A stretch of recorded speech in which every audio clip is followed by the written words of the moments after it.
Hello, everyone, and welcome back to my channel.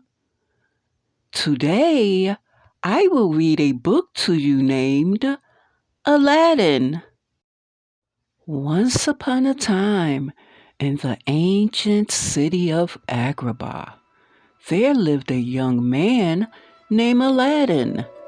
He was so very poor he often had to steal food from the marketplace. But Aladdin was determined not to remain a thief forever. One day, Abu, he promised his pet monkey things will be different. We'll live in a palace and wear fine clothes, not rags. Meanwhile, in the Sultan's luxurious palace, time was running out for the beautiful Princess Jasmine. The law says you must marry a prince before your next birthday, the Sultan said. There are only 3 days left for you to choose a husband. The law is wrong, cried Jasmine. I don't want to marry anyone I do not love, even if he is a prince. Jasmine ran tearfully into the gardens and hugged her pet tiger. Oh, Raja, she said, I don't want to be a princess anymore. Then she planned her escape. Early the next morning, the princess disguised herself in a long cloak and climbed over the palace walls. Jasmine made her way through the busy marketplace. Seeing a hungry child, she picked up an apple from the stall and gave it to him. The princess did not know that she had to pay the fruit seller. Stop, thief! Shouted the man, running to grab the princess. But Aladdin, who happened to overhear, jumped to Jasmine's rescue. He led her to the rooftop where he and Abu lived. As he gazed at the beautiful young girl, he knew he was falling in love. Suddenly, the royal guards arrived and arrested Aladdin. Release him! By the order of the princess! Jasmine cried, pulling back her cloak. I would, Your Highness, said the chief guard, who was surprised to see her. But my orders come from Jafar. Then the guards dragged Aladdin off to the palace dungeon. Now, Jafar was the Sultan's most trusted advisor, but unknown to the Sultan. He was plotting to take over the throne. Jafar knew of a magic lamp that will give him the power he needed, but it was hidden in the desert deep inside the Cave of Wonders. The tiger head that guarded the cave had told Jafar that only a diamond in the rough could enter, someone whose worth was hidden deep within. Using his sorcery, Jafar discovered that this diamond in the rough was none other than Aladdin. So, disguised as an old beggar, Jafar freed Aladdin from the dungeon and led him through the desert. Promising great wealth, Jafar persuaded Aladdin to enter the cave and get the lamp for him. The fearsome tiger head warned them to touch nothing but the lamp.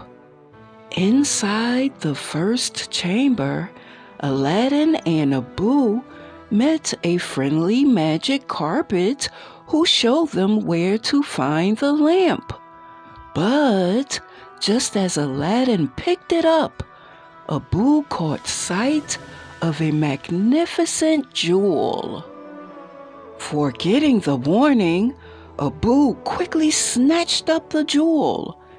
At the very last moment, the walls of the cave began to collapse and the floor gave way. Aladdin, Abu, and the magic carpet were trapped. When the destruction had stopped, Aladdin studied the lamp. "What's so special about this dusty old thing?" he wondered, rubbing the dust away. Suddenly, the lamp started to glow. A cloud of smoke came from its spout and became an enormous blue shape. "I am your genie, direct from the lamp," said the creature. To prove his powers, he got Aladdin and his friends out of the cave and offered him 3 wishes. Aladdin thought of the Princess Jasmine.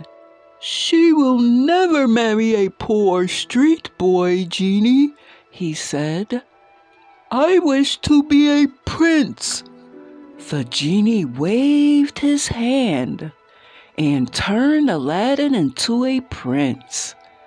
Abu became a magnificent elephant that will carry Aladdin into Agrabah. Calling himself Prince Ali Ababwa, Aladdin marched towards the Sultan's palace in a grand procession. That night, Aladdin took Princess Jasmine for a moonlight ride on the magic carpet. When they returned, Jasmine knew that Prince Ali was really Aladdin. She found a prince that she wanted to marry. But Jafar had other plans for Prince Ali.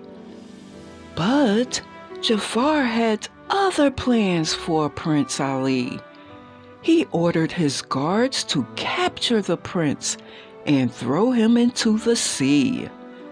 As Aladdin sank beneath the waves, the lamp fell from his turban. Using Aladdin's second wish, the genie saved his master from drowning. Back at the palace, the wicked Jafar had hypnotized the Sultan using his magic staff. "You will marry Jafar," the Sultan ordered Jasmine. "Never!" cried Jasmine. "Father, what's wrong with you?" "I know," said Aladdin, bursting into the room. He snatched the staff from Jafar and smashed it into pieces. At once, the Sultan snapped out of the trance. Jafar fled, but as he left, he glimpsed the magic lamp peeking out from Aladdin's turban. "So," thought Jafar, hiding safely in the tower, "Prince Ali is really that ragged street urchin Aladdin?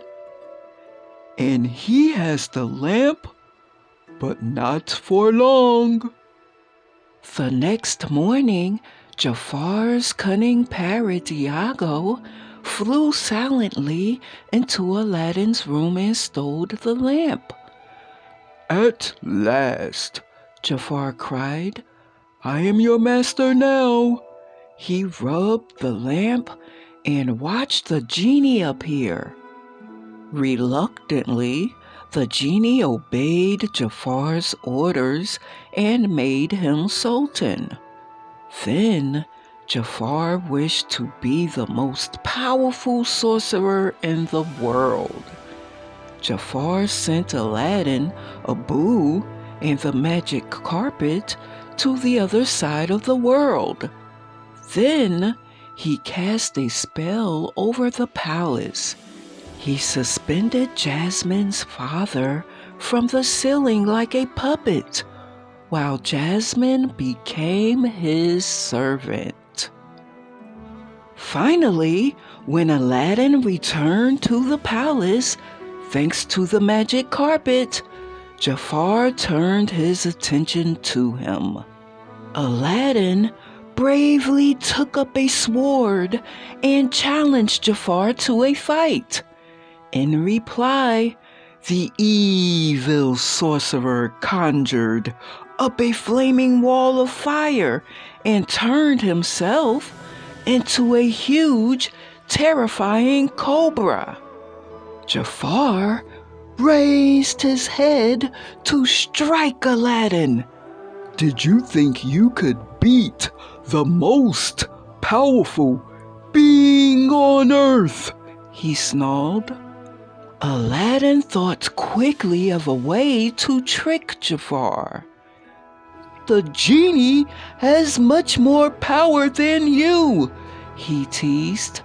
The power-mad sorcerer knew that Aladdin was right.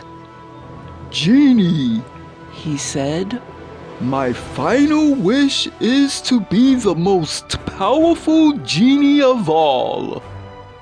A swirling mist of light surrounded Jafar, and he changed shape once again.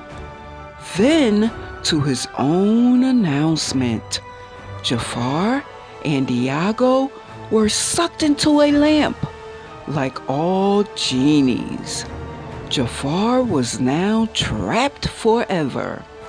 He was a prisoner inside the lamp. The evil spell was broken. "Jasmine, I'm sorry I lied to you," said Aladdin. "I'm not a prince at all. I'm only the poor street boy you met at the market." The genie appeared by Aladdin's side. "You still have your third wish left," he said. "I can make you prince again." But Aladdin wished for the genie's freedom instead. "You'll always be a prince to me," the genie told him. "That's right," the Sultan agreed. "You proved your worth as far as I am concerned. What we need is a new law. I decree that from this day, the princess may marry whomever she chooses." "I choose Aladdin," Jasmine cried. At last, the princess had found the prince of her dreams. All of Agrabah looked forward to their wedding day, and to Jasmine and Aladdin living happily ever after. The end. Thank you so much for joining me today, and please continue to thumbs up and share all of my videos so I can read to you another day.